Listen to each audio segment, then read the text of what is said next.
සාදුකාර පවත්වන්න. අපි පහුගිය කාලේ දිගටම කතා කළේ ඡන්දය ඇති කර ගැනීම, ඡන්දය සම්පූර්ණ කර ගැනීම, ඡන්දේ වැඩි වීම සඳහා කළ යුතු දේ සහ එහි වැදගත්කම තමයි දිගටම කතා කළේ. ඡන්දය කියලා අපි ඉගෙන ගත්තේ, තේරුම් ගත්තේ ආර්ය සත්‍ය අවබෝධ සම්පූර්ණයෙන් අවබෝධ කර ගැනීම. එහෙම නැත්නම් රාග ద్వේෂ මොහ දුරු කර ගැනීම, නිවන අවබෝධ කර ගැනීම, අරහත්ත්වයටපත් වීම. ඒ ගැන තියෙන කැමැත්තනේ. රාග ద్వේෂ මොහ දුරු කර ගැනීමේ කැමැත්ත, අරහත්ත්වයටපත් වීම කැමැත්ත, නිවන අවබෝධ කිරීම කැමැත්ත. මේ ආදී අර්ථය තමයි, මේ විදි අර්ථය තමයි ඡන්දය කියන වචනයෙන්, මේ පදයෙන්, මේ ධර්මයෙන් අපි තේරුම් ගත්තේ. අපට එයින් තේරෙනවා ඒ ඡන්දයෙන් තොරව බුදුරජාන් වහන්සේගේ ධර්මෙහි ප්‍රතිඵල කිසිවක් අපට ලබා ගන්න බෑ. ඡන්දය ඊටාම වැදගත්. එහෙම නැත්නම් ධර්ම අවබෝධ කිරීමේ කැමැත්ත, දුකින් නිදහස් වීමේ කැමැත්ත ඊටාම වැදගත් දෙයක් බව අපිට දැන් තේරෙන්න ඕන. නමුත් ඒසා වැදගත් වූ ඡන්දය උපදව ගැනීමත් පවත්ව ගැනීම සම්පූර්ණ කිරීම තමයි දුෂ්කර දේ. නේද? ඡන්දේ තිබුණා නම්, ඡන්දේ සම්පූර්ණ වුණා නම් හැමෝම සාර්ථකයි නේද? නමුත් සාර්ථකත්වයේ දෙස බලපුවාම සාර්ථක වූ අය දෙස හෝ සාර්ථක වන අය දෙස දිහා බලපුවාම ඊටම අල්පයිනේ. ඊටම අල්පයි. ඒකට හේතුව නම් මේ ඡන්දය, කැමැත්ත දුර්වල වීමනේ නේද? නමුත් අපි තේරුම් ගන්න ඕන බොහෝ දෙනාට ආරම්භයේදී කැමැත්තක් තියෙනවා. ආරම්භයේදී ලොකුවට කැමැත්තක් තියෙනවා. එහෙම නැත්නම් දිගටම යම් කැමැත්තක් තියෙනවා. කැමැත්ත නැත්තේම නෑ. සමහර අයට කැමැත්තක් මුලින් තියෙනවා, පස්සේ කැමැත්ත නැති වෙලා ගිහිල්ලා. සමහරට කැමැත්ත තියෙනවා, නමුත් ඒක බලවත් නෑ. නිවන අවබෝධ කරගන්න ඕන කියන ආශාව තිබුණට බලවත් නෑ. ඒ වගේ ස්වභාවයක් තමයි බොහෝ විට තියෙන්නේ. එහෙම වෙන්නේ ඇයි? ඒතර ඒ කැමැත්ත මුලින් ලොකුවට කැමැත්තක් තියෙනවා, පස්සේ කැමැත්ත අඩු වෙලා කැමැත්ත අයින් වෙලා ගිහලා. ඒතර වැඩක් නෑ නේද? ප්‍රයෝජනයක් නෑ. නමුත් සමහර අයට කැමැත්ත තියෙනවා, දුර්වලයි.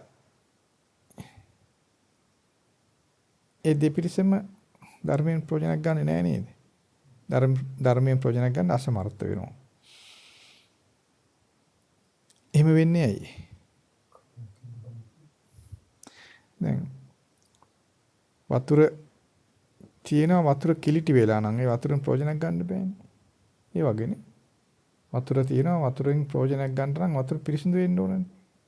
නැත්තම් කොච්චර ගොඩාක් වතුර, දැන් මහා මුහුදේ වතුර තිබ්බත් පිපාසයට බොන්න බෑනේ.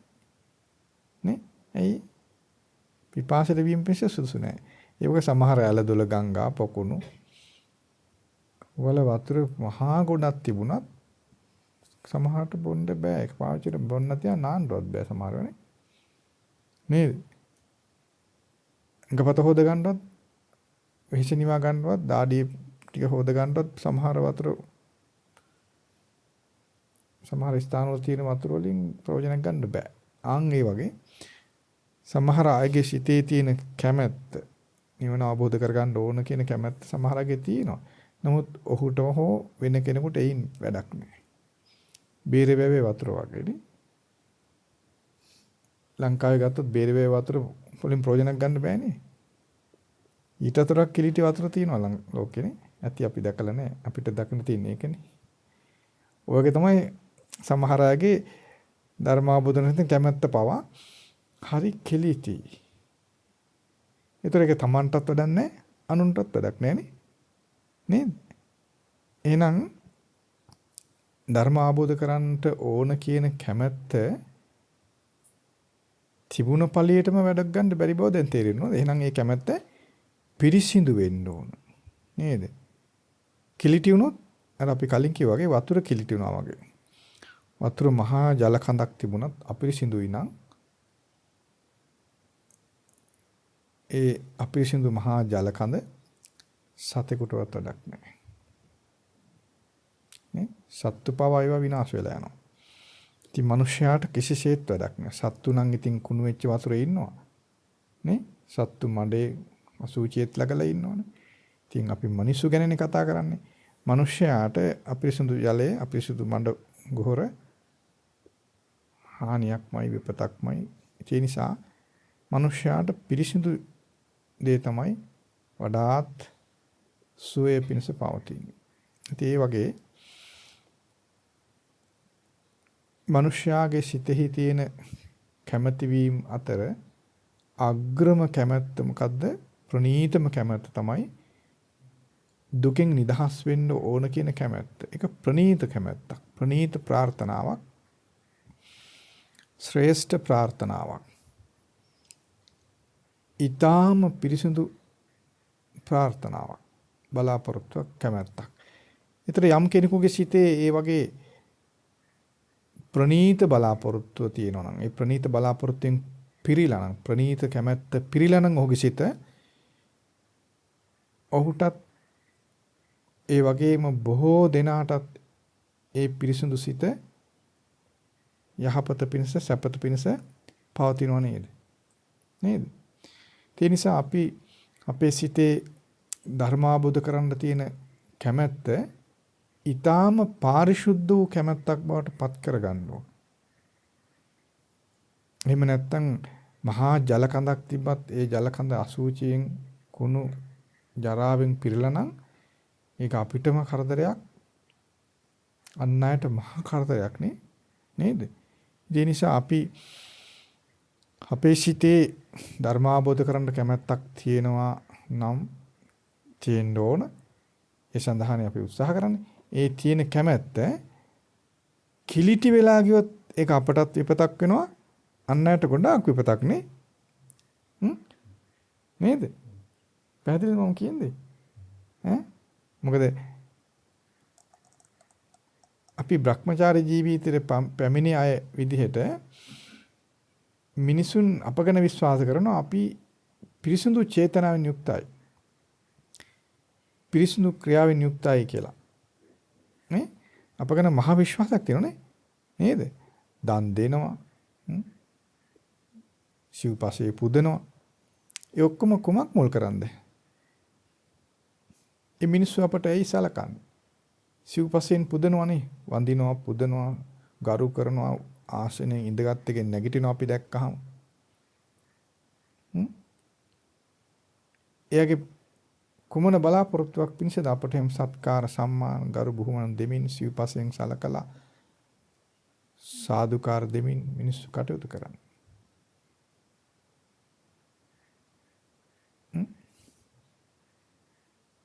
අපේ සිත බේරෙවේ වගේ තනක් නම්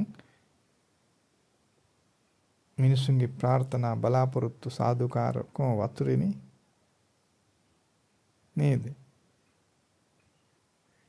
එහෙනම් අපේ සිත පාරිශුද්ධ ප්‍රාර්ථනාවෙන් යුක්ත නම් කරන්න බෑද පුළුවන්ද කියන කතාව නෙවෙයි නේද? අදාළ වෙන්නේ නේද? කරන්න බැරිද පුළුවන්ද කියලා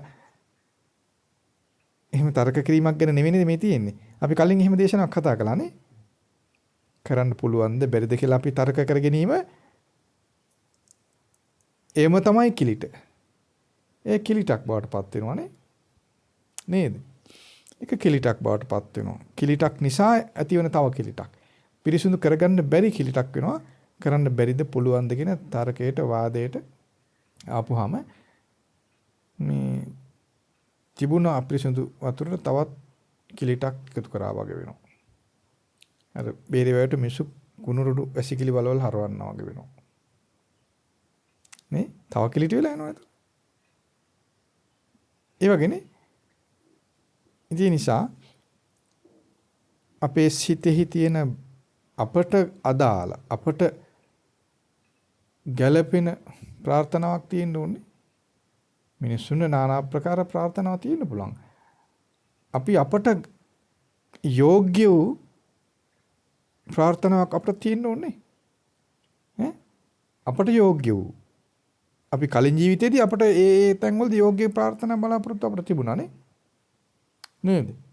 ඒවා හොඳයිද නරකයිද කියලා බලලා තමයි අපි වෙනස් කරගත්ත ජීවිතේනේ. නේ? අපේ බලාපොරොත්තු වල හොඳ නරක බලන්නේ අපි ජීවිත වෙනස් කරගත්තේ. එහෙම නේද? අපි කලින් ජීවිතේ බලාපොරොත්තු තිබුණානේ. ප්‍රාර්ථනා බලාපොරොත්තු තිබුණා. ඒතර අපි මේ ලොකු ධර්ම දැනුමක් නොවුනට ඒව නිසා අපට කටු වැනෙන උල්ලැනෙන ගතියක් තිබුණානේ. නේද? දැන් තේරෙනවද අර හීන ප්‍රාර්ථනා තිබුණා කියලා. ඒ නිසා නේද ඒක අයින් කරගන්න නැත්තම් කියලා අපි මේ ජීවිතේ වෙනස් කරගත්තේ. නේ? කලින් බලාපොරොත්තු තිබුණා, ප්‍රාර්ථනා තිබුණා, පැතුම් තිබුණා, ආශාවන් තිබුණා. නේ? ඒ කාලේ දහම් දැනුම නොතිබ්බට දැන් ධර්මයේ ඉගෙන ගන්නොත් තේරෙනවා ඇති කලින් තිබුණු ප්‍රාර්ථනා හීනයි. නේද? හීන ධාතුවෙන් හීන සංඥා ඇති වෙනවා. හීන දෘෂ්ටි ඇති වෙනවා. හීන කල්පනා. හීන සංකල්ප. හීන විතර්ක ඇති වෙනවා. හීන පුද්ගලය ඇති වෙනවා කියලා අපි ඉගෙන ගත්තා නේ.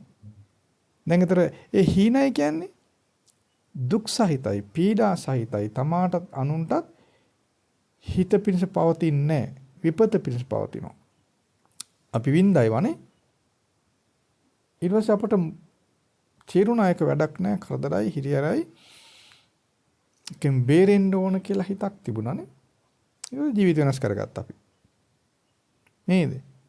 දැන් අපි අපට යෝග්‍ය වූ ප්‍රාර්ථනාව, යෝග්‍ය වූ කල්පනාව, යෝග්‍ය වූ ආශාවන් අපි ඇති කරගන්න ඕන නේද?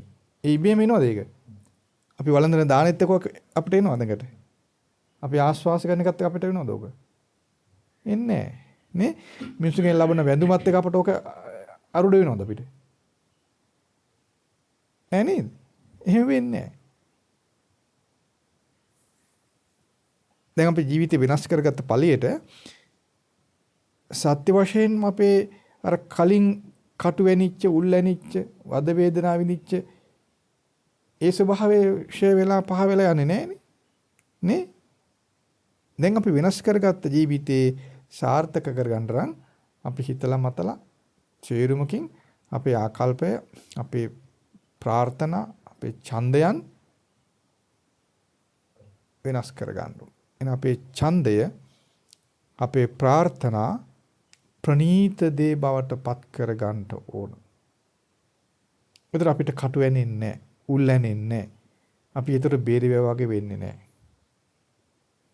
ඒතර අපි අපිටත් යහපත කරගෙන බොහෝ දෙනාට යහපත සලසා දෙන්න පුළුවන්. වෙහෙසක් නැතුව යහපත සලසා දෙන්න පුළුවන් අය බාටපත් වෙනවා. කලින් අපි අන් අයට පහසු සලසා දෙන්න ගියාම අපිත් වෙහෙසටපත් වුණා, අනිත් අයත් වෙහෙසටපත් වුණානේ. නේ? නේද? අපි උත්සාහ නොකර නෙමෙයි කලින්නේ. කලින් උත්සාහ කළා. ඒතර ඒ වයින් හැමෝටම වෙහෙසක් තිබුණා. ඒ නිසා තමයි කල්පනා කළේ වෙනස් වෙන්න කියලානේ. ඒ වෙනස් වෙන්නේ කලින් ඒ වෙහෙසක් ඇති උනේ අපේ ප්‍රාර්ථනා බලාපොරොත්තු ආදී දේවල් වල කිලිටි තිබුණ නිසා. කිලිටි වුණානේ ඒවත් එක්ක. ඉතින් අපේ දැන් අපේ බලාපොරොත්තුත් කිලිටි වෙලා ගියොත් අපිටත් හානියක්. අපි ගැන මහත් බලාපොරොත්තු තියාන ඉන්න බොහෝ දෙනාටත් ඒක හානියක්. නේද? දැන් ඉස්සර මිනිස්සු අපි ගැන බලාපොරොත්තු තියන් හිටියනේ. ඊට වඩා දැන් අපි ගැන බලාපොරොත්තු තියෙනනේ. ඉස්සර මිනිස්සු අපි ගැන තිබ්බ බලාපොරොත්තුව හීනයි. නේද? හීන බලාපොරොත්තු වලින් තමයි මිනිස්සු ඉස්සර අපි අසුරු කරේ. දැන් මිනිස්සු අපි අසුරු කරනවද හීන බලාපොරොත්තුෙන්? නෑ නේද? දැන් මිනිස්සු අපි අසුරු කරන්නේ ප්‍රනීත බලාපොරොත්තු වෙන්නේ. බලන්න අපේ ජීවිත වෙනස් වීමෙන් මිනිස්සුත් වෙනස් වුණා නේද? නේ? ඉස්සර අපි කෙරෙහි අපෙන් හීන දෙයක් බලාපොරොත්තු වෙන මිනිස්සු. නේ? දැන් අපෙන් එහෙම දෙයක් බලාපොරොත්තු වෙනවද? නැහැ. දැන් අපෙන් යමෙක් බලාපොරොත්තු වුණොත් බලාපොරොත්තු වෙන අතිශයින් ප්‍රණීත දෙයක් නේද? ඈ බලන්න එහෙනම් අපි එච්චර හිතුවේ නෑ නේද? නේද? ඉස්සර අපෙන් එහෙම බලාපොරොත්තු වෙන්නේ එහෙම ප්‍රණීත දේ බලාපොරොත්තු වෙන්නේ අපෙන් ඉස්සරනේ. නේද? එහෙනම් ඒ කාලේ අපි හීනයි අපෙන් යමක් බලාපොරොත්තු නම් එයාගේ බලාපොරොත්තුත් හීනයිනේ. නේද? හැමෝම මණ්ඩ ගොඩේ හිටියා වගේ තමයි. අපි දැනුත් බාහිරින් වෙනස් වුණාට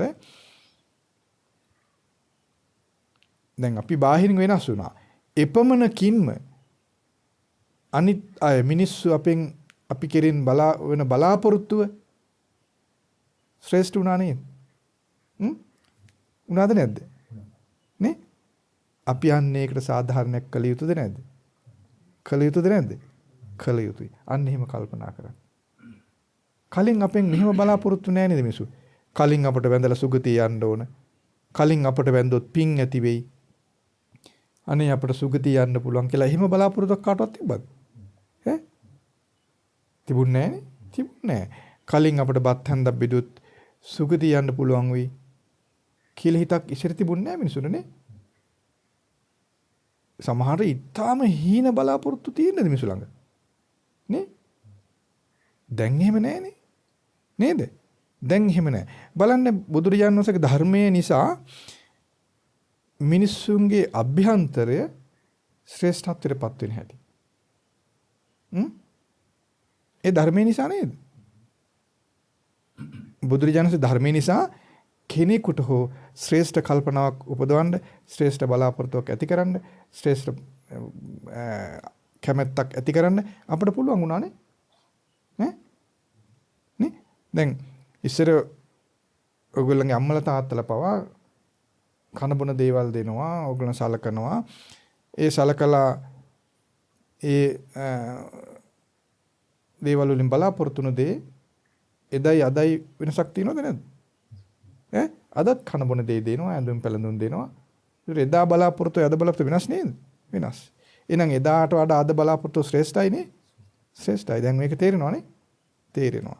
එහෙනම් මේ ශ්‍රේෂ්ඨ භාවය අපි තුලත් තියෙන්න ඕන, මිනිස්සු තුලත් තියෙන්න ඕන. මිනිසුගේ ශ්‍රේෂ්ඨ භාවය ඒ මිනිසුගේ ආකල්ප වල අප නිසා ඇති වූ ආකල්ප තියෙන මිනිසු ළඟ නේ. අප නිසා මිනිසුගේ ආකල්ප වෙනස් වුණා. අපේ අම්මා තාත්තා වේවා, ඥාතින් වේවා, හිත මිතුරන් වේවා, අපි දකිනායක වේවා, අපි නිසා ශ්‍රේෂ්ඨ කල්පනාවක් බලාපොරොත්තුවක් ඇති වුණා. අන්න ඒක ඇත්තක් කරන්න අපට පුළුවන් වෙන්න ඕන. ඒකට ඒ මිනිස්සුන්ගේ බලාපොරොත්තුව කල්පනාව අපි කෙරෙන් වෙන බලාපොරොත්තුව ඇත්තක් කරන්න නම් අපේ බලාපොරොත්තුව ප්‍රනීත වෙන්න ඕන. අපේ ඡන්දය ප්‍රනීත වෙන්න ඕන. කලින් වගේම කලින් ජීවිතේ වගේම හීන බලාපොරොත්තු වලින් හිත පුරවගෙන තිබුණොත් කොයි වගේ වෙයිද?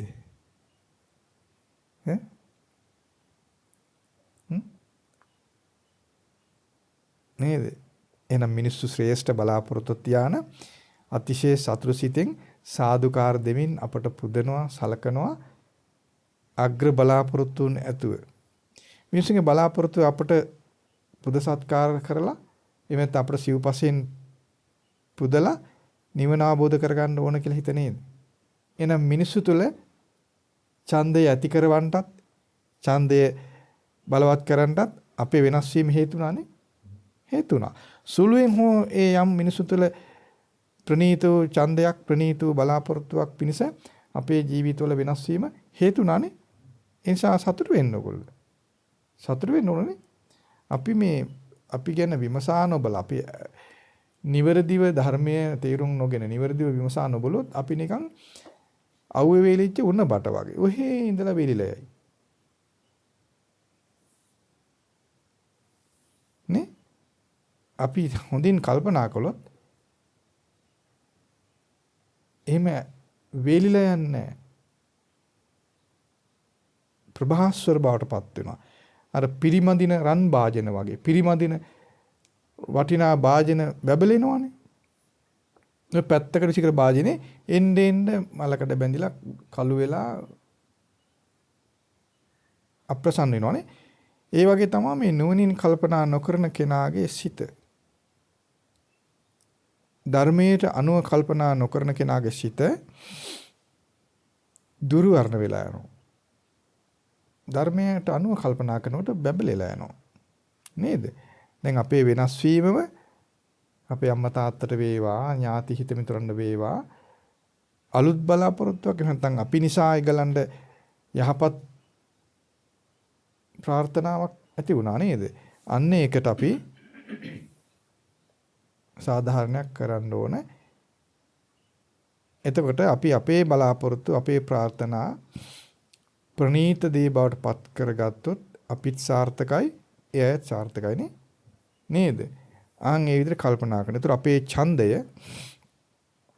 කලින් අපේ ජීවිතේ තිබුණු নানা ආකාර වූ ඡන්දයන් හැම එකක්ම අතහැරලයි අපි ලෝකයේ තියෙන අග්‍රම වූ ඡන්දේ ධර්ම අවබෝධ කරගන්න ඕන, නිවන අවබෝධ කරගන්න ඕන, රාග ද්වේෂ මොහ දුරු කරගන්න ඕන කියන අදහසෙන් ධර්මයේ කෙරෙහි විශ්වාසය තබලා බුදුරජාන් වහන්සේ කෙරෙහි බඹසර ජීවිතයට පැමිණුණේ.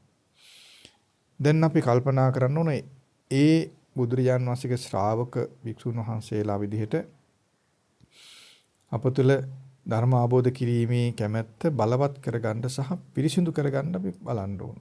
ඒකට අපි උත්සාහ කරන්න ඕන. ඒක නිකාම් හිතට පිරිසිදුලා යන්නේ නැහැ. අපි ධර්මයට අනුව කටයුතු කිරීමෙන් බුදුරජාණන් වහන්සේගේ අවවාදයේ පිළිගැනීමෙන් ධර්මයේ ජීවිතයට ගලපා බැලීමෙන් අපේ ඡන්දය හොඳින් ඉපදී වැඩි පාරිශුද්ධ වූ දෙයක් බවට පත් වෙනවා. ඒ පිරිසිදු වූ ඡන්දය තමයි අපටත් යහපත පිණිස අන් අයටත් යහපත පිණිස පවතින්නේ. ඡන්දේ පරිපූර්ණත්වයටපත් වීමට යම් කාලයක් යනවා. ඡන්දේ අපිරිසිදුව තියෙද්දි කවදාවත් ඡන්දේ සම්පූර්ණ වෙන්න පටන් ගන්නෙ නැහැ. විභාගේ පාස් වෙන්න ඕන කියන අදහස බලවත් නැති ළමයා කොච්චර ඉගෙන ගත්තත් කොච්චර ඉස්කෝලේ ගියත් පන්තියට ගියත් සටහන් එකතු කරත් ලස්සන පොත්පත් තියාගත්තත් එයා සාමාර්ථ වීමට එයාට අවකාශයක් එන්නේ නැහැ. නමුත් අපි හිතමු යම් ළමෙක් ඉන්නවා විභාගේ පාස් වීමේ බලවත් කැමැති තියෙනවා. සමහරට එයාට පන්ති ආගන්නත් නැහැ. සල්ලි නැහැ. සටහන් පොතුත් නැහැ. හොඳ ඇඳුමුත් නැහැ. කොළ කෑලි වල එහෙම මේ එකතු කරගෙන කාගෙන් හරි අහගෙන වැඩ කරනවා. විභාගේ සමත් වෙනවා. ඒ වගේ අපේ ඡන්දය බලවත් නැතුව බාහිරින් මොන අලංකාර තිබුණත් මිනිස්සු ඔච්චර සාදුකාර පැවැත්වුවත් අපි අරමුණ කරා යන්නේ නැහැ. අපේ ඡන්දය හොඳින් බලවත්ව තියෙනවා නම් පාරිශුද්ධයි නම් මිනිසුන් සාදුකාර නැති වෙන්න පුළුවන්, මිනිස්සු දොස් කියන්නත් පුළුවන්, මිනිස්සු ගණන් ගන්න නැති වෙන්න පුළුවන්, දානමාන සවුත් වෙන්න පුළුවන් නේද? ඉන්න තැන් සවුත් වෙන්න පුළුවන්, අපිට අපහසුකම් ඇති වෙන්න පුළුවන්. ඡන්දේ බලවත් නම් අපේ බලාපොරොත්තුවත් සාර්ථකයි, ඡන්දය ඉටු වෙනවා. අප නිසා යම් ප්‍රණීත බලාපොරොත්තු ඇති කරතනම් එයාටත් ඒකාන්තයෙන් ඒ ප්‍රණීත බලාපොරොත්තු ඇති වෙනවා. ඒ නිසා අපට අප තුළ තිබෙන ඡන්දය හොඳින් දියුණු කරගන්නත් පිරිසිදු කරගන්නත් ඕන. අපේ ඡන්දය අපිරිසිදු වෙලා යන්න බලපාන දේවල් තියෙනවා. කින් ධර්ම අවබෝධ කරගන්න ඕන කියන අදහස තියෙනවානේ. දැන් මේ කවි කාටත් තියෙනවා. ඒ අදහස කිලිටි වෙලා යන්න පුළුවන් විදිහවල් තියෙනවා. එකක් තමයි මේ කාමයන්. කාමයන් නිසා ඡන්දේ කිලිටි වෙලා යන්න පුළුවන්. ප්‍රේ රූප, ශබ්ද, ගන්ධ, රස, පහස කියන දේවල් මුල් කරගෙන සිතේ ඇති වෙනවා යම් ඒවා කෙරෙහි සිතේ ඇති වෙන ඇල්මක් තියෙනවා. අන්න ඒ තමයි කාමය. කාමයන් නිසා කාමයන්ට ඇති වෙන ඡන්දයක් තියෙනවානේ. කොහොමද ඒක වෙන්නේ? අපි කලින් ඉගෙන ගත්ත විදිය නේද? කාම ධාතුව නිසා කාම සංඥා ඇති වෙනවා. කාම සංඥාව නිසා කාම සංකල්ප ඇති වෙනවා. කාම සංකල්පේ නිසා කාම ඡන්දය ඇති වෙනවා. නේ? ඒතර කාම ධාතුව කියන්නේ හීන ධාතුවක්. හීන ධාතුව නිසා හීන ඡන්දයන්. හීන දෙයක් ඇති වෙනවා. ඒතර අපේ හිතේ ඒක ඇති වෙන්න පුළුවන්. මොකද අපි මුළුමනින් බැහැර කළා නැති නිසා. ඔයගලන්ට ඇති වෙන්න පුළුවන්.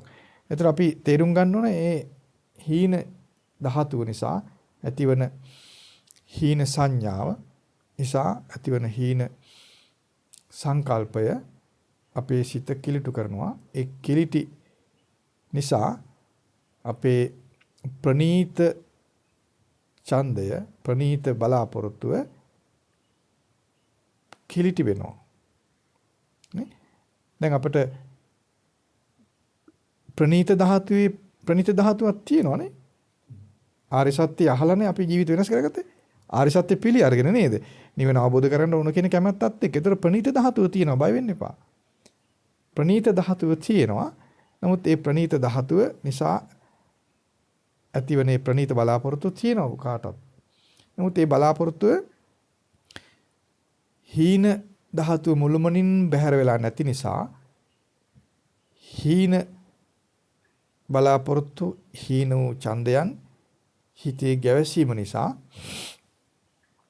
ප්‍රනීත ප්‍රාර්ථනාව කිලිටි වෙන්න පුළුවන්. පුළුවන්ද බැරිද? වෙනවා. ඒක අපි තේරුම් ගන්නවා. ඒක තමයි ධර්මයේ තේරුම් ගන්නවා කියලා කියන්නේ. දැන් අපි දූවිලි හමන පැත්තෙන් ජනෙල ඇරපුවාම ගේ අස්සට දූවිලි එනවනේ. එනවද නැද්ද? එනවා. අපි මොකද කරන්නේ? ඒ පැත්තේ ජනෙල වහනවා. අධික සීතල හමන පැත්තෙන් ජනෙල ඇරපුවාම ඒ පැත්තෙන් සීතල ඇතුළට එනවනේ. අපිට ඒක තේරෙනවා. අපි මොකද කරන්නේ? ජනෙල වහනවා. අධික උෂ්ණ එන පැත්ත තියෙනවා. ජනෙල ඇරපුවාම මොකද වෙන්නේ? උෂ්ණ එනවා. අපි මොකද කරන්නේ? ජනෙල වහනවා. දේශීනේ තේරුම් ගන්න. ආන් ඒ වගේමයි. ඒ වගේමයි. සිත කිලිටි වෙන දේවල් තියෙනවා. ප්‍රිය රූප, ශබ්ද, ගන්ධ රස පහස මේවා මුල් කරගෙන යම් යම් නිමිති ඇති වෙලා නිමිති හිතේ තිබිලා ඒවා ගැන ආස්වාදයෙන් කරන කල්පනා මුල් වෙලා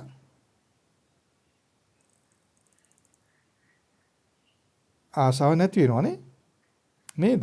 ඒ තමයි අපි කලින් කතා කරන්නේ. කාම ධාතු නිසා කාම සංඥා ඇති වෙනවා අය. කාම සංඥාව නිසා කාම සංකල්ප ඇති වෙනවා කියලා එහි ඉගෙන ගන්න ඒවම තමයි. ඒතර ඒවා ඉබේම ඇති වෙනවද අපේ හිතේ? නෑ. දැන් මේ ජනෙල ඇරලා තිබ්බොත් ඒ පැත්තෙන් වැහි උලන් එද්දි ඇතුළට එනවා. ඉබේ ආමද? කෙනෙක් ගෙනත් දැම්මද? අපි කරාද? මොකද උනේ? ජනෙල ඇරලා තිබුණා. ඒ පැත්තෙන් වැහි උලන් ආවා ඇතුළට ආවා.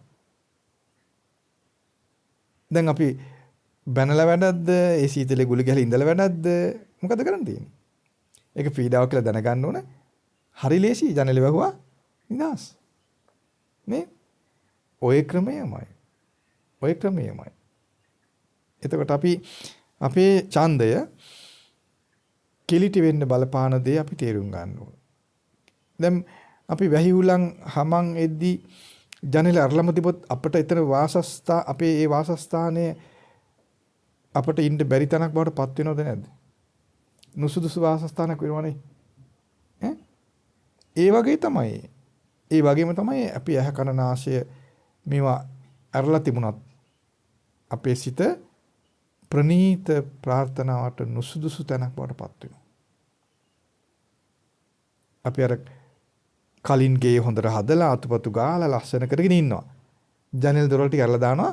එක පැත්තකින් හුලං හමනවා, අනිත් පැත්තෙන් හුලං හමනවා. එතකොට එක පැත්තකින් දූවිලි එන්න පුළුවන්, අනිත් පැත්තෙන් වැහි වතුර එන්න පුළුවන්, අනිත් පැත්තෙන් මහි මදුර එන්න පුළුවන් නේ. ওই වගේ ඇතුළට එනවනේ. අපි ඒ වෙලාවට හැම වෙලාවෙම වහගෙන අරගෙන ඉන්නවද? සුදුසු වෙලාවට අරලා දාන්න පුළුවන් නේ. හැම වෙලාවෙම වහලා හිටියොත් ඒත් නුසුසුයි නේ. ඉන්න බෑ. නේද? මේ හරි තේරුම් ගන්න පහසු දේවල් නේ.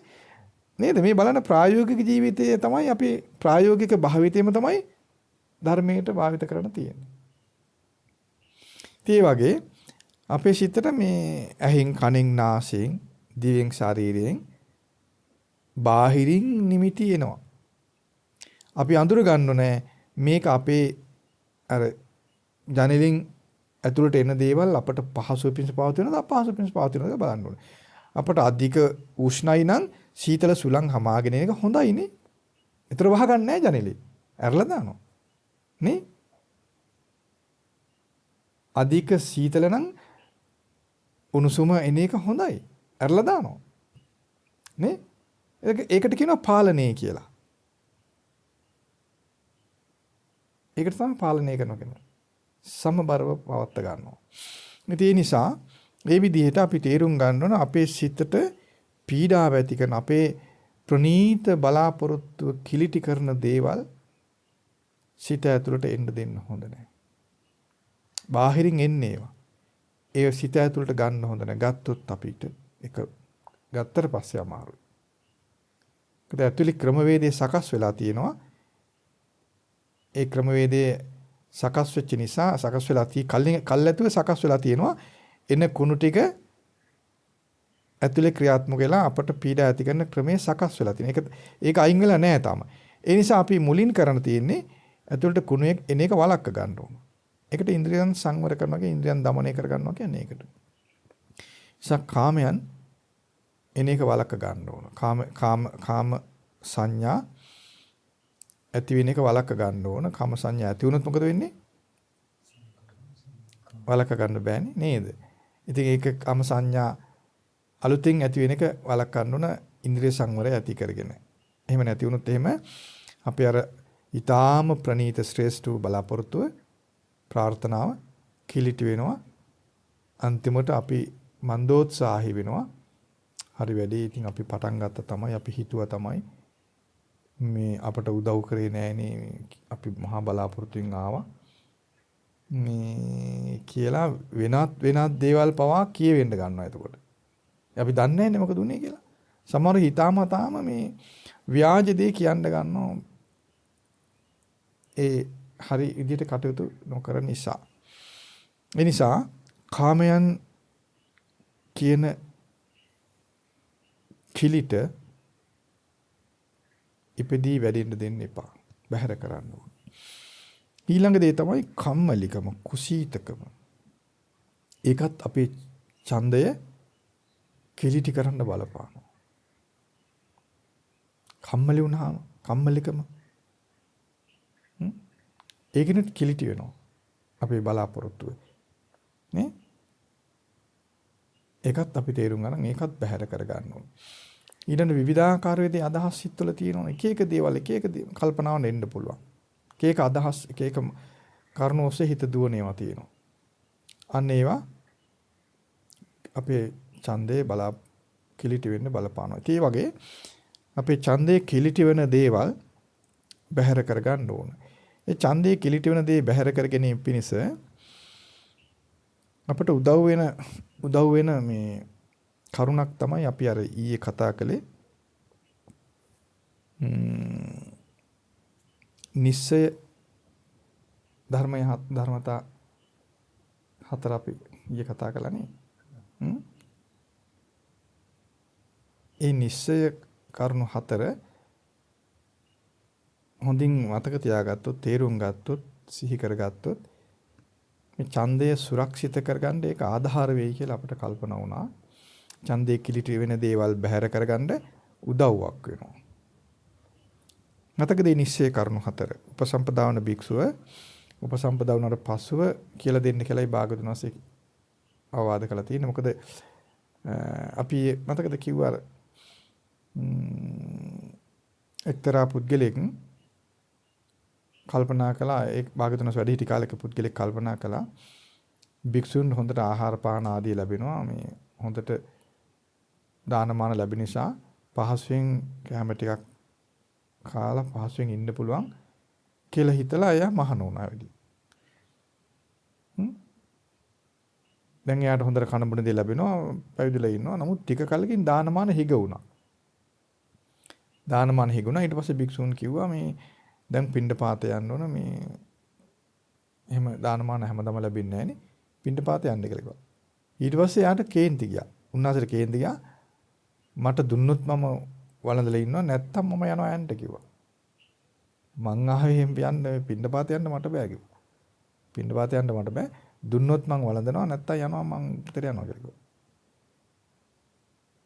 ඊට පස්සේ භික්ෂුන්ට මේක මේ හරි අමුතු ප්‍රශ්නයක් වුණා. ඒ ඉතින් පින්ඩ පාතේ දාන්නේ නැත්තම් පින්ඩ පාතේම සාමාන්‍ය ද සිදුවුන එකක්. නමුත් දැන් මේ උන්වහන්සේ මොකද්ද කියන්නේ මට දුන්නොත් වලද නැත්තම් මම යන්න ගෙදර යනවා කියලා කියනවා. භික්ෂුන් මේක අමුතු ප්‍රශ්නයක් වුණා. ඊට පස්සේ භික්ෂුන් ඇහුවා මේ ඔබ වහන්සේ මහණුනේ මේ කැම කණ්ඩද කියලා ඇහුවා. ඔව් කියලා කිව්වා. මම කැම කණ්ඩ තමයි මහණුනේ කියලා කිව්වා. භික්ෂුන් දැන් කර කියාගෙන දැන්නේ හරි පුදුම හිතුණා මේ මොකද්ද මේ කවදාවත් අහපු නැති කතාවක් මේක කියලා. ඊට පස්සේ සාමාන්‍ය මේ වගේ සිද්ධාක් වුණාම භික්ෂුන් විසඳුමක් නැහැනේ. බුදුරජාන් වහන්සේට ගිහිල්ලා මේක කියනවා. පස්සේ භාගතුන් වහන්සේට ගිහිල්ලා කතාවක් කිව්වා ස්වාමීනි භාගතුන් මෙහෙම සිද්ධියක් වුණා. මේ අහවල් භික්ෂුන් වහන්සේ මෙහෙම ප්‍රකාශ කළා නේ. ඊට පස්සේ උන්වහන්සේ කතා කරලා භාගතුන් වහන්සේ ඇහුවා මේ ඇත්තද කියලා. ඇත්ත කියලා කිව්වා. මං මහණුනේ මේ කැම කණ්ඩ දාන තමයි මම මහණුනේ. මම මෙහෙම කිව්වා කියලා කිව්වා. ඊට පස්සේ ඒ කරුණ මුල් කරගෙන භාගතුන් වහන්සේ ආවාද කරා මේ භික්ෂුන්ට මේ නිශ්චය කරුණු 4 කියලා දෙන්න කියලා. ඒ කරුණ මුල් කරන් තමයි නිශ්චය කරුණු 4 කියලා දුන්නේ. ඊට පස්සේ මේ නිශ්චය කරුණු 4 කියලා දෙනවා. නමුත් එක දවසක් එක මිනිහෙක් එහෙම මහාන වෙන්න ආවා. මහාන වෙන්නත් කලින් නිශ්චය 4 කියලා දුන්නා. එතකොට ඒ උපාසකුන් නැගුවා මේ ඕක මට කලින් කිව්වේයි මහණුන්ට පස්සේ කරන් මං ඉන්නවා ඕක මට පෙන්වන්න බෑ. මට අපිරියක කිව්වහම මම යනවා යන්න කියලා කිව්වා. මහණුන් පස්සේ ගොන මං ඉන්නවා ආපු ගමන් කිව්වා කියලා දොස් කිව්වා. ඊට පස්සේ ඒකත් භාග්‍යවතුන් වහන්සේ කිව්වා ස්වාමීනි භාග්‍යවතුන් වහන්සේ හරි වැඩි මෙන්න මෙහෙම සිද්ධියක් වුණා. ඉතින් ඊට පස්සේ ඒ කරුණ මුල් කරන් භාග්‍යවතුන් වහන්සේ දේශනා කළා අවවාද කළා මේ නිශ්චය කරුණු 4 උපසම්පදායෙන් පස්සේ කියන්නේ දැම්ම කියන්න එපා කියලා. ඉතින් මේ සිද්ධි තේරුම් ගන්න බුදුරජාන් වහන්සේලාගේ ස්වභාවය තමයි යම් කරුණක් උද්ගතුනහම තමයි ඒ පැනවීම කරන්නේ. නිකාම්ම කියන්නේ නැහැ. ඒකයි ධර්මයේ හේතු සහිතයි කියලා භාග්‍යවතුන් වහන්සේ දේශනා කරනවා. නිකාම්ම හේතුවක් නැතුව ධර්මයක් කියන්නේ. හේතු සහිත. දැන් මේ නිශ්චය කරුණු 4 කිව්වේ හේතුවක් නිසා. ඊට පස්සේ ඒක සුදුසු තැනද කියන්නත් හේතුවක් පනවන. නැත්නම් කෙනෙක් පස්සේ කාලෙක අහන්න බලන් ඇයි මේක කිව්වේ? ඇයි මෙහෙම ධර්මයක්? යම් කෙනෙක් අහන්න බලන් ඇයි මෙතනදී මේක කියන්නේ? දැන් හේතුව තියෙනවනේ. බලන්න කොච්චර ධර්මයේ කාටත් කරුණ දක්වලා වාදයට ගන්න බැරි යහපත් විදිහට ශාසනය පිහිටවලා තියෙන කියන්නේ ඒකයි. මුලමඳ අග ඊටාම යහපත් විදිහට ධර්මයේ දේශනා කළා තියෙනවා පිහිටවලා තියෙනවා කියලා කියන්නේ ඒකයි. ඉතින් මේ නිශ්චය කරුණු 4 අපි සිහි කරගත්තොත් අපට පුළුවන්කම ලැබෙවි පැවිදි ජීවිතය කියන්නේ ඊටාම ශ්‍රේෂ්ඨ ජීවිතයක්. ඒ පැවිදි ජීවිතයේ ශ්‍රේෂ්ඨ භාවය, පාරිශුද්ධ භාවය, කිලිටි රහිත භාවය, අග්‍ර භාවය තේරුම් ගත්තොත් ඒ සිහි කිරීමෙන්ම මේ নানা ආකාර වූ අදහස් වලින් නොයිකුත් දේවින් සිත කිලිටි වෙන ස්වභාවය, අපේ ඡන්දේ කිලිටි වෙන ස්වභාවය වලක ගන්න ඒක උදව් වේවි. බලන්න මේ නිශ්චය කරුණු 4 අපි කිව්වා. පළවෙනි කරුණ මොකද්ද? පින්ඩියාලෝප භෝජනං නිස්සාය පබ්බජ්ජා. තත්තතේ යාව ජීවං උස්සාහෝ කරණීයෝ. අතිරේක ලාභෝ සංඝ භත්තං උද්දේශ භත්තං නිමන්තනං සලාක භත්තං පක්කිකං උපෝසතිකං පාටිපදිකං. එතකොට ඊළඟට පංසකූල චීවරං නිස්සාය පබ්බජ්ජා තත්තතේ යාව ජීවං උස්සාහෝ කරණීයෝ. අතිරේක ලාභෝ khomං කප්පාසිකං කෝසෙයං කම්බලං සානං භංගං. ඊළඟ එක රුක්ක මූල සේනාසනං නිස්සාය පබ්බජ්ජා තත්තතේ යාව ජීවං උස්සාහෝ කරණීයෝ. අතිරේක ලාභෝ විහාරෝ අඩ්ඩ යෝගෝ පාසාදෝ හම්මියං ගුහා. ඊළඟ එක පූති මුත්ත බේසජ්ජං නිස්සාය පබ්බජ්ජා තත්තතේ යාව ජීවං උස්සාහෝ කරණීයෝ. අතිරේක ලාභෝ සප්පි නවනීතං තේලං මදු පනීත තන්නි. එතකොට මේ තමයි පැවිද්දාට නිසි එහෙම නැත්නම් පැවිද්දා නැත්නම් භික්ෂුවට නිසි කරුණු 4. එහෙම නැත්නම් භික්ෂුවක් භික්ෂු ජීවිතයේ සම්පූර්ණ කර ගැනීම පිණිස අසුරු කළ යුතු කරුණු 4. ඒතර බලන්න මේ කරුණු අවම පහසුකම් ටික. එහෙම නැත්නම් භික්ෂු ජීවිතයේ සාර්ථක කරගන්න උවමන අවම අවශ්‍යතා ටික සම්පූර්ණ කරනවා. ඒතර මේ කරුණු දිහා බැලුවොත් තේරෙවි සිව්පස්සේ නිසා පීඩාවටපත් වීමක් මෙහි නැහැ. සිව්පස්සේ හිඟවීමෙන් නැතිවීමෙන් පීඩාවටපත් වීමක් මේකේ නැහැ. එතන සිව්පස්සේ අධික වීමෙන් පීඩාවටපත් වීමකුත් නැහැ. දැන් සිව්පස්සේ හිඟ වෙලාම ගියොත් පීඩාවක් වෙනවා. සිව්පස්සේ අධික වුණොත් ඒත් පීඩාවක් වෙනවා. නේ? දැන් ආහාර හිඟම වෙලා ගියොත් ආහාර නැති වෙලා ගියොත් ආහාර නොදී හිටියොත් ඊළඟට ඇඳුම් පැළඳුම් හිඟ වෙලා ඇඳුම් පැළඳුම් නැතුවම හිටියොත් සේනාසනයක් නැතුව බේතේත් නැතුවම හිටියොත් ඒක පීඩාවක්. කයට දුක් දීමක් වෙනවා. කෑම අඩු කරනවා. කෑම අඩු කරලා කෑම නොදී ඉන්නවා. ඇඳුම් නොදී ඉන්නවා. සේනාසන එහෙම නැත්නම් හිසට සෙවණක් නැතුව ඉන්නවා. බේතේත් නොගෙන ඉන්නවා. ඒක ශරීරෙට දුක් දීමක්. දැන් භාගතුන් වහන්සේ බෝසත් අවදීදී භාගතුන් වහන්සේ ඒ වගේ දුෂ්කර ක්‍රියා කළා. බොහෝ දෙනා හැම දුෂ්කර ක්‍රියා කළා. ආහාර නැතුව හිටියා. කන බොන දේ අත්හැරියා. අපේ භාගතුන් වහන්සේ බෝසත් අවදීදී හාල් නැත්නම් බත් ඇටයක් දක්වා මුං ඇටයක් දක්වා ආහාර අඩු කරා. ඒ වගේ ආහාර නැතුව හිටපු කට්ටිය ඒ කාලේ හිටියා. සමහරව අසුචි අනුභව කරා. ඒ වගේ මේ ආහාර නැතුව දුකින් නිදහස් වෙන්න පුළුවන් කියන අදහසේ ආහාර අත්තරු වර්ජනය කරපු කට්ටිය හිටියා. ඊළඟට වස්ත්‍ර නැතුව ඇඟට ඇඳුම් නැතුව හිටපුවා ඒ කාලේ හිටියා. ඒක මේ දුකින් නිදහස් වෙන්න හොඳ විදියක් කියලා කල්පනා කළා හිටියා. ඊළඟට මේ යම් අවැසි සුළං වලට අවැසි සුළං ආදීන් වන පීඩා වළක්ව ගන්න නැතුව ශරීරයට අධික දුක් දෙන අය හිටියා. වතුරේ බැහැලා නැත්නම් අධික උෂ්ණ ඉතින් තැන්වල ශරීරයට වද දෙන ස්වභාවය ඒ කාලේ තිබුණා. ඉතින් එහෙම අය බේතක් හිතක් ගයි කියලා හිතනවාද? කිසියෙත් බේත් ගත්තේ නැහැ ඒගොල්ලන්. නේද? ආහාර අතරපු කට්ටිය, ඇඳුම් අතරපු කට්ටිය, ශරීරයේ අධික දුක් දුන්න කට්ටිය, සීතල වතුරේ බැහැලා ඉන්නවා. අධික උෂ්ණිති ගල් තලාවේදී ගෑදිලා ඉන්නවා, කටු උඩ ඉන්නවා. කටු ගොඩක läගලා ඉන්නවා. ඒ වගේ මේ අධික විදිහට මේ දුක් සහිත ජීවිත ගත කර අය හිටියා දුකින් නිදහස් වීම පිණිස මාර්ගයේ විදිහට. අපේ මහ බෝසත්ණන් වහන්සේත් ඒ විදිහට අධික දුක් සහිත කටයුතු කළා. අපි දුෂ්කර ක්‍රියාවදී ගැන අපි ඉගෙනගෙන තියෙනව නේද?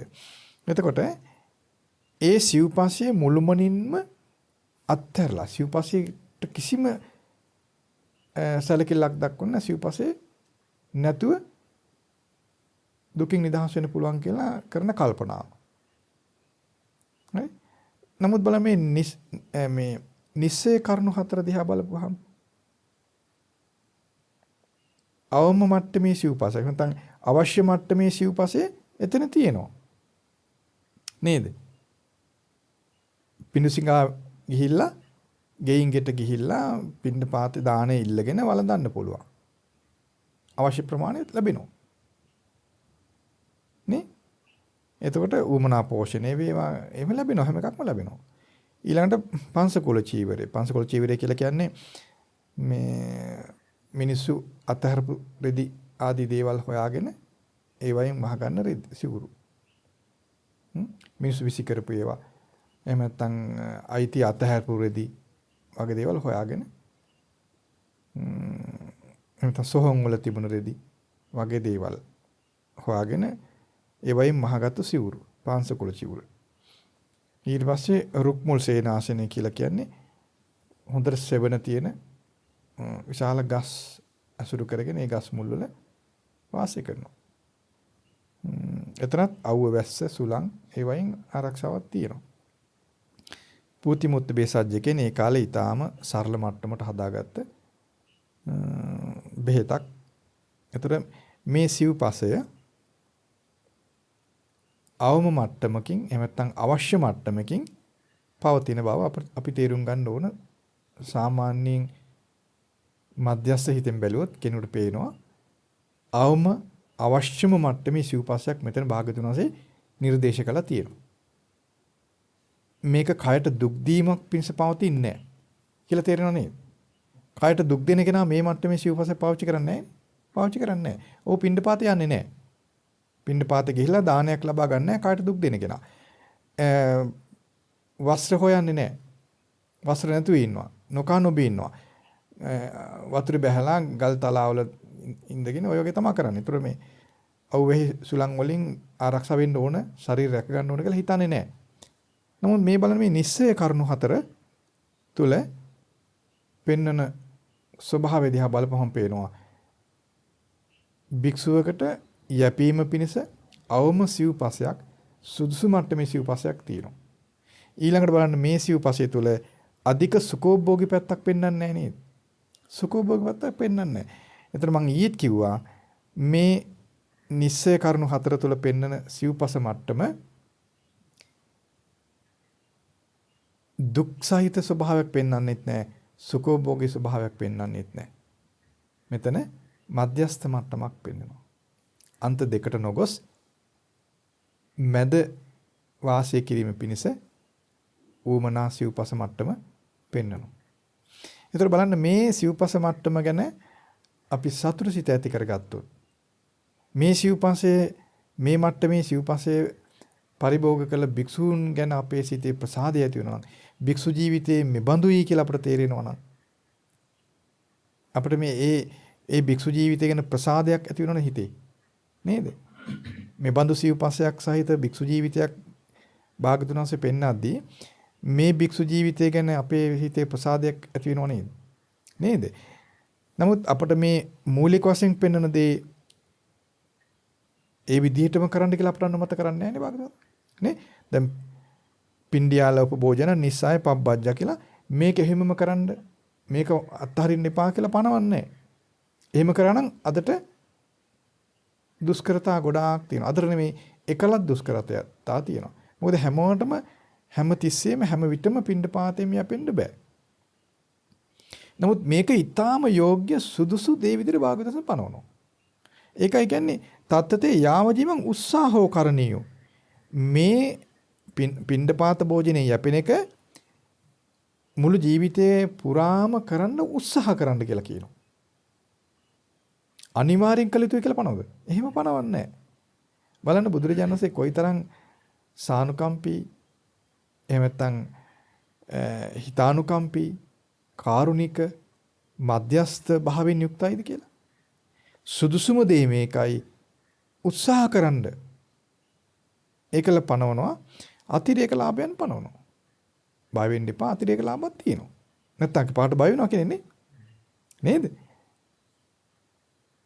ඕනම දෙයකදී මූලිකම දේ කිව්වම සමහර කෙනෙක් බය වෙන්න පුළුවන් නේ? මෙයයි මූලිකම දේ.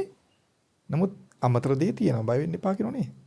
බලන්න බුදුරජාණන් වහන්සේ කොයිතරම් කාරුණිකයිද? කොයිතරම් මධ්‍යස්ථයිද?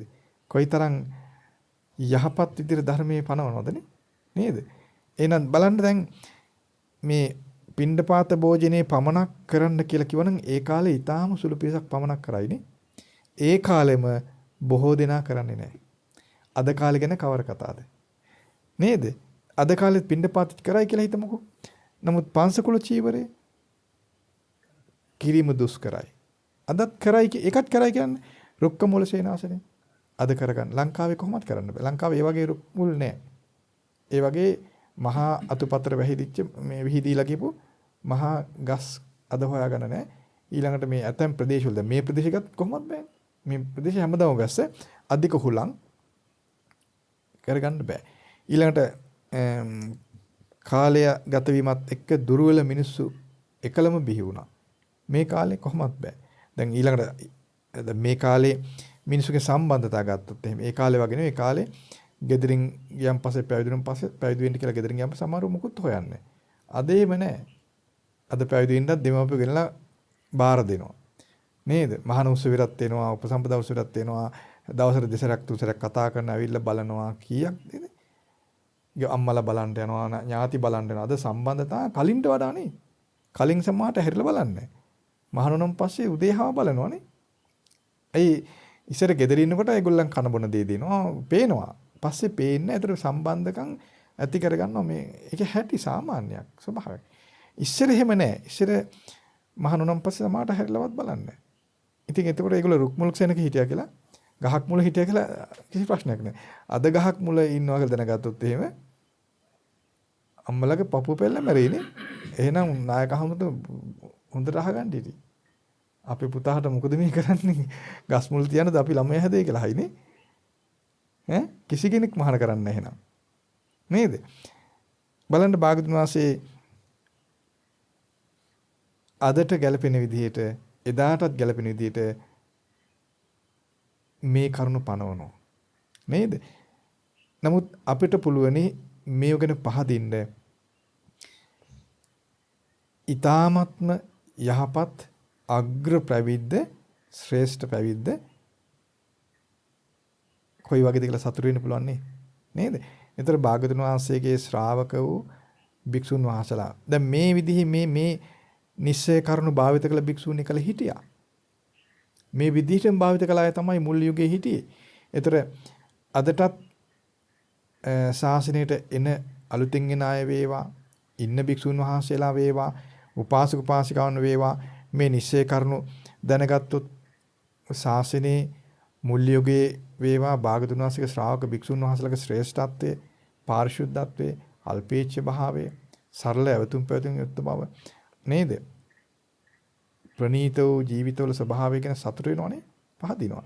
ඒ නිසා මේ නිශ්චය කරුණු ගැන පහදිනවා නම් භික්ෂු ජීවිතයට අවම ප්‍රමාණය මෙයයි කියලා පහදිනවා නම් ඒ පැහැදීම සහ ඒ පිළිගැනීම මේ කරුණු සතුසිතින් සිහි කරන යම් භික්ෂුවක් ඇද්ද ඒ භික්ෂුවට බහුල වශයෙන් සිව්පසය අපේක්ෂා කිරීමෙන් තොර වෙන්න පුළුවන්. සිව්පසයේ බහුල වශයෙන් ලැබුණොත් හොඳයි, ප්‍රණීතව ලැබුණොත් හොඳයි කියලා හිතක් තියෙනවා නම් ඒක අපේ ඡන්දේ කිලිටි වෙන්න හේතු වෙනවා. සිව්පසයේ දුර්වලව ලැබුණොත් අපට හොඳ මදි කියලා හිතනොත් ඒක අපේ ඡන්දේ කිලිටි වෙන්න හේතු වෙනවා. මන්දෝත්සාහය වෙන්න හේතු වෙනවා. හිත දුර්වල වෙන්න හේතු වෙනවා. සිව්පසයේ ප්‍රණීතව ලැබෙනවා නම් හොඳයි කියලා හිතනොත් අපේ ඡන්දේ කිලිටි වෙන්න හේතු වෙනවා. අපට සිව්පසයේ ප්‍රණීතව ලැබුණා. ඒ ලැබිච්ච දේ ගැන අපි සතුටුනොත් ඒත් අපේ ඡන්දේ කිලිටි වෙන්න හේතු වෙනවා. නමුත් අපිට මේ නිශ්චය කරුණු ගැන අපේ කල්පනාවක්, මෙනෙහි කිරීමක්, පැහැදීමක්, සතුරු සිතක් තියෙනවා නම් සිව්පස්සේ ප්‍රණීතව නොලැබුණා කියලා ඒ ප්‍රණීතව නොලැබීම අපිව පෙළෙන එකක් වෙන්නේ නැහැ. අපි දන්නවා අපිට ඒ කියන්නේ අපි හිතමු අපිට වාඩි වෙන්න නිසි බිම නම් පොළවේ වාඩි වෙන්න නිසි කියලා හිතන්නකො. අපි ඔන්න පන්තිකට යද්දී අපි හිතනවා අපට හම්බෙන්නේ බංකු. බංකු තියෙන පන්ති. ඉස්සර පන්ති කියන්නේ නේද? ඔයගොල්ලෝ පන්ති යනකොට බංකු තියෙන පන්ති. අහඹු ලෙස අපට හම්බ වෙනවා මේ පුටුවක්. හරි? අපි එදා වුණ පුටුවේ වාඩි වෙනවා. පහවදා බංකුව හම්බ වෙනවා.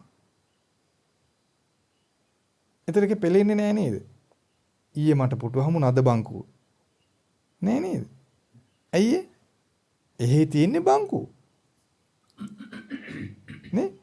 ඒ වගේ අපි පිළිගත්තොත් පැවිද්දට නිසි සිව්පසයේ මට්ටම මෙයයි කියලා අපේ සිතේ පිළිගැනීම, ඒ ගැන සතුටු සිත, ඒ ගැන පැහැදීම, ඒ ගැන අගය කිරීම අපේ සිතේ තියෙනවා නම් අපට ලැබෙන සිව්පසයේ ස්වභාවය ප්‍රණීත වෙන්න පුළුවන්. එහෙම නැත්නම් ප්‍රණීත නොවෙන්න පුළුවන්. බහුල වශයෙන් ලැබෙන්න පුළුවන්, ටිකක් ලැබෙන්න පුළුවන්.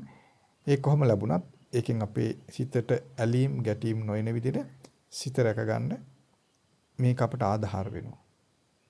මිනිස්සේ කරුණු දැන ගැනීම, මෙනෙහි කිරීම, අගය කිරීම ඒ කියන්නේ ගෞරවයෙන් ප්‍රසාදයෙන් ඒ නිස්සේ කරුණු සිහිය තබා ගැනීම අපේ ඡන්දය බලවත් කරන්න ප්‍රනීත කරන්න පිරිසිදු කරගන්න උදව් වෙනවා. ඊළඟ දේ තමයි මේ දැන් අපේ මේ සිව්පස්ය මුල් කරගෙන අපිට මේ කාමයන් කෙරෙහි ඇතිවෙන බලපෑම් අඩු කරගන්න පුළුවන්. සිව්පස්ය මුල් කරගෙන කාමයන් කෙරෙහි බලපෑම් එනවා. කාමච්ඡන්දේ බලවත් වෙලා යනවා. ඒක අඩු කරගන්න පාලනය කරගන්න මේ නිස්සේ කරුණු පිළිගැනීම උදව් වෙනවා. ඒ විතරක් නෙවෙයි මේ නිස්සේ කරුණු හොඳින් පිළිගත්තොත් අපිට කුසීතකම් මැලිකම් නැති කරගෙන සිත බලවත් කරගන්න මේ කරුණු ආධාර වෙනවා. එදා භික්ෂුන් වීර්යය කරේ මේ විදිහටයි කියලා වීර්යය කළ භික්ෂුන් ගැන අපි සීකර ගත්තොත් අපේ ශාසනයේ මුල් යුගයේ භික්ෂුන් ගැන අපි තේරුම් ගත්තොත් එයින් වීර්යයක් ඇති වෙනවා. ජව සම්පන්න බවක් ඇති වෙනවා. ප්‍රබෝධයක් ඇති වෙනවා. සාමාන්‍ය ජනයා Tamanගේ ඉතිහාසයේ මුතුන් මිත්තු ගැන සීකලා හිතට හයියක් ගන්න. ගෙදර ළමයි Tamanගේ තාත්තා සහෝදරයෝ ආදී සීකලා හයියක් ගන්න. නේ? ඒක ස්වභාවයක් නේ. සත්තු පව එහෙම තමයි. සත්තු රැළේ ලොකු සතා එක හයියට ඉන්නවා. ඒ මේ මිනිස්සුන්ගේ සතුන්ගේ මේ ජීවීන්ගේ ස්වභාවයක්. මිනිස්සු තමයි අතින් ඒ වඩා යහපත්. තමාගේ පරපුරේ ශක්ති සම්පන්න අය ගැන හිටපු අය සහ ඉන්න අයගේ ශක්ති සම්පන්න ක්‍රියාශීලී ස්වභාවයන් මුල් කරගෙන ඊළඟ පරපුර හයියක් ගන්නවා හිතට. ඒක ස්වභාවය. ඒතර අපේ පරපුරේ භික්ෂු පරපුරේ මුල් යුගයේ භික්ෂුන්ගේ ශ්‍රේෂ්ඨ බව මේ නිස්සේ කරුණු දිහා බලපුවම පේනවා. නේද? කිසි තැනක නිඳා කරන්න බැරි. කිසි තැනක චෝදනා කරන්න බැරි. පාරිශුද්ධ ජීවිත ගත කළ උතුම් ශ්‍රේෂ්ඨ භික්ෂුන් අපේ සංඝ පරපුරේ මුල් යුගයේ සිටියා. අදටත් මේ නිස්සේ කරුණ වලට අතිශයින් ගරු කරන භික්ෂුන් ඉන්නේ. ඒ නිසා භික්ෂු ජීවිතයටපත් වුණ කොයි කාටත් මේ නිස්සේ කරුණු ඊටාම ආදරෙන් ඊටා ගෞරවයෙන් සිහි කරන්න, තේරුම් ගන්න, පිළිගන්න උමනා කරුණු. ඒතර මේ කරුණු පිළිගත්තොත්, තේරුම් ගත්තොත්, සිහි කරොත්, සතුරු සිතින් සිහි කරොත් බුදුරජාණන් වහන්සේ භික්ෂූන්ට අනුමත කළ ඊටාම සරල ජීවිතයට, යහපත් ජීවිතයට, නිදහස් ජීවිතයට අනුමත කළ මට්ටම මේක. ඒතර අපිට කොහොම දානමාන ලැබුණත් ඒ අඩුපාඩු තියෙන්න පුළුවන්. ඒ වයින් අපේ හිත පෙලෙන්නේ නැතුව අපිට ඉන්න පුළුවන්. නේ? නැත්නම් සිව්පස්සේ නිසා සිත් පෙලෙන්න පුළුවන් සමහර විට. අඩුවෙන් ලැබෙනකොට සිත පෙලෙන්න පුළුවන්. වැඩියෙන් ලැබෙනකොට උද්දාමයට යන්න පුළුවන්. ඒ දෙකම හොඳ නැහැ. සිවුරු දුර්වල වුණොත් අපට කනගාටුවක් හිතෙන්න පුළුවන් සිවුරු දුර්වලයි නේ කියලා. නමුත් අපිට මතක් වුණොත් භාගතුන්සේ පැනෙව්වේ පනවල තියෙන පාසකුල චිවර. අතිරේක ලාභනේ අපි දැන් ලබන්නේ. ඒතර අපට කනගාටුවක් එන්නේ නැහැ. මම ඊත් කිව්වා අපි මේ වෙනකොට අපි මුළුමනින්ම අතිරේක ලාභ තමයි ලබන්නේ. පින්ඩපාත වේවා කියන්නේ සිව්පස්සේ මුළුමනින්ම අපි අතිරේක ලාභ වලින් තමයි අපි ඉන්නේ. නමුත් භාග්‍යවතුන්සේ ඒක පනවලා තියෙන නිසා අපිට ප්‍රශ්නයක් නෑ. අපිට ඒක ගැටලුවක් වෙන්නේ නෑ. නේද? නමුත් අපිට පැතුමක් තියෙනවා නම්, අපිට බලාපොරොත්තුවක් තියෙනවා නම්, අපිට ඡන්දයක් තියෙනවා නම් මේ මූලිකම සිව්පස්සේ අපිට ලබන්න නැත්තම් කියලා. එතෙන් යන්න බැරි වුණත් ඒක වටිනවා නේ. ඒ ප්‍රාර්ථනාව හීනයිද ශ්‍රේෂ්ඨයිද? ශ්‍රේෂ්ඨයි. එහෙනම් තේරුම් ගන්න මේ නිස්සේ කරුණු ගැන පැහැදීමෙන් මේ මූලිකම මුළු ජීවිතේම උත්සාහ කරන්න කියලා භාග්‍යවතුන්සේ පනවපු සිව්පස්සේට අපේ කැමැත්තක් අනේ දවසක් හරි එහෙම ලබන්න නැත්තම් කියලා කැමැත්තක්වත් තියෙනවා නම් ඒ කියන්නේ සතුටුසිතක් හරි තියෙනවා නම් ඒක පවා ප්‍රණීතයි. ප්‍රණීත කල්පනාවක්, ප්‍රණීත සංකල්පනාවක්, ප්‍රණීත බලාපොරොත්තුවක්. ඒක හීන නෑ. මක්නිසාද මේ කාන්තෙන්ම නිවන් මඟ මේ දේශනා තුළ පෙන්නේ තියෙන්නේ. ප්‍රණීත ධාතුව මේන් ඇති වෙනවා. ඒ නිසා මේ නිස්සේ කරුණු වැදගත් වේවි ඔබ කොයි කාටත් මතක තියාගෙන සිහි කරගෙන ඒ කිරි ගෞරවාදරයෙන් සිහි කරන්න. නමුත් කලබලෙන් මේ කරගන්න ඕන කියලා කලබල කරගන්න එපා. මොකද මේ අතිරේක ලාභ භාගසම පනවපු නිසා අපිට මේ පැවතුම් වලට බාධාවක් වෙන්නේ නැහැ. මම කලින් කියලා දුන්නා කලබල කරගන්න එපා කිසිදේකට කියලානේ. කලබල නොකර ඉන්න පුළුවන් නේද? මේ නිශ්චය කරන හොඳින් දැනගත්තොත්. දැන් මේ අතිරේක ලාභ ගැන දන්නේ නැත්නම් කලබල වෙනව නේද? හරි වැඩේ අපි මේ මෙච්චර කල් බලන්දී ඌමනා දෙන්නේ නෙමෙයි කියලා හිතනව නේද? ඈ? ඒ සමය මධ්‍යස්ථ හොඳින් තේරුම් ගන්න. මේ මුළු කරුණම තේරුම් ගන්න ඕන. අතිරේක ලාභ භාගයෙන් පනවන අපිට. ඒ හින්දා අපිට මේ කාලේ අපිට ලැබෙන සිව්පස මට්ටම අපිට සුදුසුයි, කැපයි, අකප නැහැ. නමුත් ඒ මූලික වශයෙන් පනවන සිව්පසය අපි පිළිගත්තොත් මේ ලැබෙන අතිරේක ලාභ වල ස්වභාවයට අපි අපහදින්නේ නැත්නම් ඒ වයින් අපි පෙලෙන්නේ නැතුව ඒ ලැබුණ දේෙන් සතුට ඇති කර ගන්න පුළුවන්. ඒ දක්ෂතාවය අපේ ඡන්දය බලවත් කරගන්න, ප්‍රනීත කරගන්න, කිලිටි නොකර තියාගන්න උදව් වෙයි. හොඳයි අපි සෙත් පතනවා මේ කොයි කාටත් ධර්ම අවබෝධ කිරීමේ කැමැත්ත, රාග දේශ මොදුරු කිරීමේ කැමැත්ත, නිවන් අවබෝධ කිරීමේ කැමැත්ත හොඳින් උපදවලා බලවත් කරගෙන ඒ කැමැත්ත කිලිටි කරගන්න නැතුව ප්‍රනීත බලාපොරොත්තු බවට පත් කරගන්න වාසනාව උදා වේවා.